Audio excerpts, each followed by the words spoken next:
on est au pied du lac Long. Ça fait partie de la municipalité de Rivière-Bleue. Les gens de la place appellent cette petite chapelle-là la Mitaine. C'est une petite église protestante qui était une école en même temps.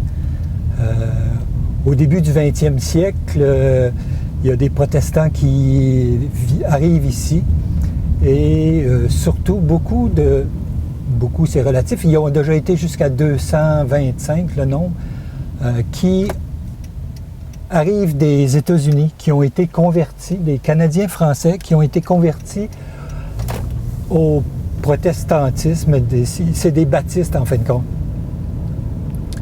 Et cette chapelle-là, qu'on appelle la Mitaine, on appelle ça la Mitaine parce que on disait qu'il allait à des meetings, c'est-à-dire qu'il fallait qu'il s'absente pour aller à un meeting, puis en français, c'est devenu Mitaine. Alors on le sait, c'est les offices des protestants, c'est surtout des rencontres et des rencontres avec Dieu.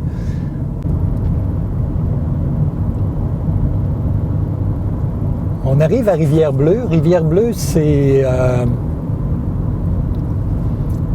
les premiers habitants, les premiers arrivants, les premiers colons sont arrivés vers 1857, 58, 1860.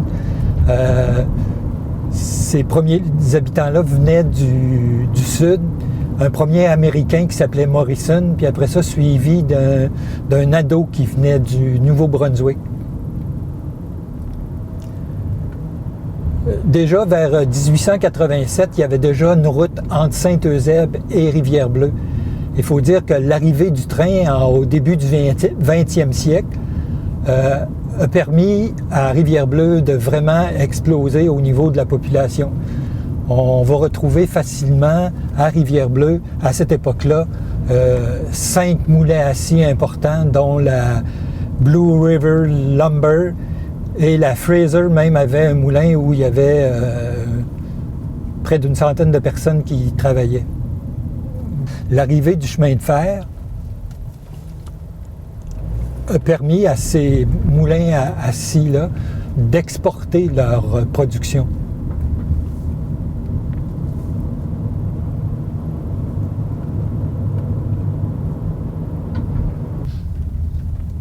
Quand je suis arrivé au Témiscouata, j'ai eu un petit contrat pour faire du faux marbre à l'intérieur de l'église de Rivière-Bleue.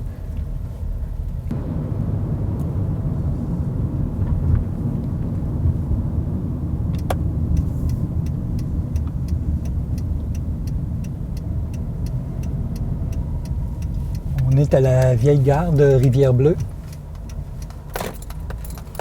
Alors, c'est la dernière gare qui existe encore de ce tronçon-là, Québec-Moncton.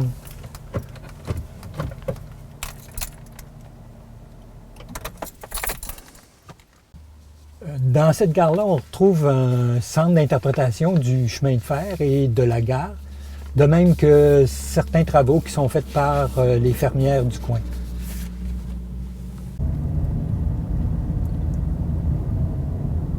Ici, c'est un des rares magasins de vêtements qu'on a au Témiscouata.